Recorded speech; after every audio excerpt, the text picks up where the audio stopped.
Hello everyone, welcome to my blog. কালকে সন্ধ্যেবেলা সবাই মিলে রেডি হয়ে বেরিয়ে পড়েছিলাম বালি রাজবাড়ির ঠাকুর দেখতে। এটা হলো রাজবাড়ির গেট, এটা হলো রাজবাড়ির মূল মন্দির। এই মন্দিরটা খুব সুন্দরভাবে সাজানো হয়েছে। এটা হলো রাজবাড়ির মূল মন্দিরের ঠাকুর।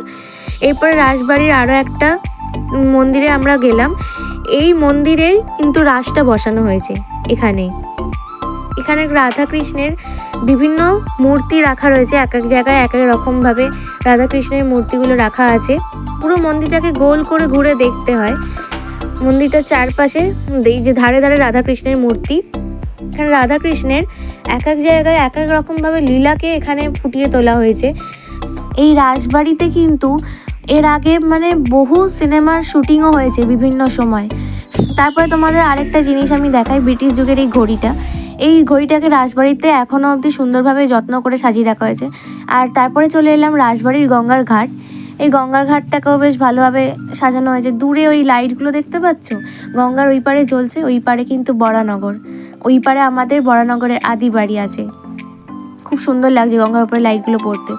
আর তারপরেই চলে এলাম রাজবাড়ির মেলা দেখতে। ঠাকুর দর্শন হয়ে গেছে, এবার আমরা রাজবাড়ির মেলায় এলাম। দেখো কত রকমের জিনিস, কি সুন্দর, কত রকম। এই জিনিসগুলো আমার দেখতে এত ভালো লাগে, কি বলবো।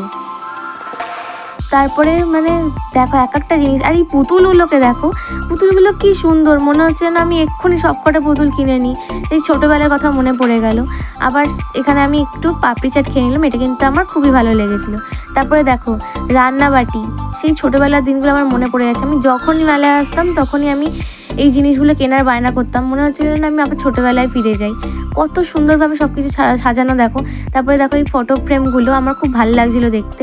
আর এই টেরাকোটার কাজগুলো কিন্তু খুব সুন্দর লেগেছে আমার, ভীষণই সুন্দর। তো তারপরে আমরা মেলা দেখে বাড়ি ফিরলাম। এতটাই ব্লগ। ভালো লাগলে অবশ্যই লাইক, কমেন্ট, ফলো, সাবস্ক্রাইব করে দিও। Thank you.